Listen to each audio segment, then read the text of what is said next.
અમરેલીના બાબરા ખાતે પવનચક્કી ધરાશાયી થઈ છે। આ વિગતો મળી રહી છે અમરેલીથી। અમરેલી ખાતે આવેલ બાબરામાં પવનચક્કી થઈ છે ધરાશાયી, ત્યારે ખાખરિયા ગામની સીમમાં પવનચક્કી ધરાશાયી થઈ છે। વિગતો સામે આવી રહી છે અમરેલીથી, ત્યારે ખાનગી કંપનીની આ ગંભીર બેદરકારી સામે આવી રહી છે।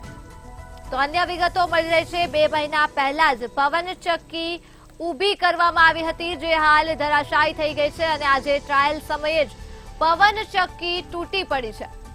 તો ખાનગી કંપનીની આ ઘોર બેદરકારી સામે આવી રહી છે અમરેલીથી। અમરેલીના બાબરામાં પવનચક્કી ધરાશાયી થઈ છે અને ખાખરિયા ગામની સીમમાં આવેલી આ પવનચક્કી આજ રોજ ધરાશાયી થઈ ગઈ છે।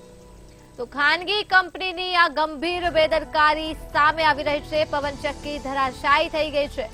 2 મહિના પહેલા જ આ પવનચક્કીને ઊભી કરવામાં આવી હતી।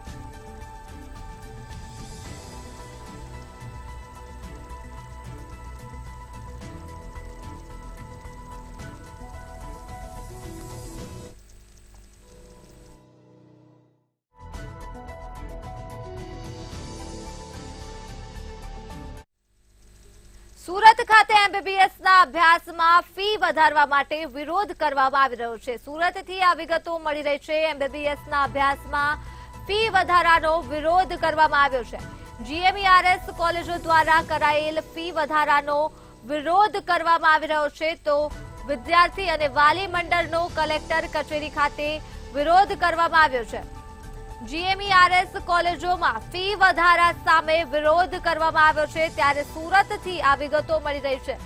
જીએમઈઆરએસ કોલેજો દ્વારા કરાયેલ ફી વધારાનો વિરોધ કરવામાં આવી રહ્યો છે। વિદ્યાર્થી અને વાલી મંડળનો કલેક્ટર કચેરી ખાતે વિરોધ નોંધાવવામાં આવ્યો છે। સુરત ખાતે એમબીબીએસના અભ્યાસમાં ફી વધારાનો વિરોધ કરવામાં આવી રહ્યો છે। વિદ્યાર્થી અને વાલી દ્વારા જીએમઈઆરએસ કોલેજમાં ફી વધારા સામે વિરોધ કરવામાં આવી રહ્યો છે। કોલેજ દ્વારા વધારેલ ફીનો વિરોધ કરવામાં આવી રહ્યો છે।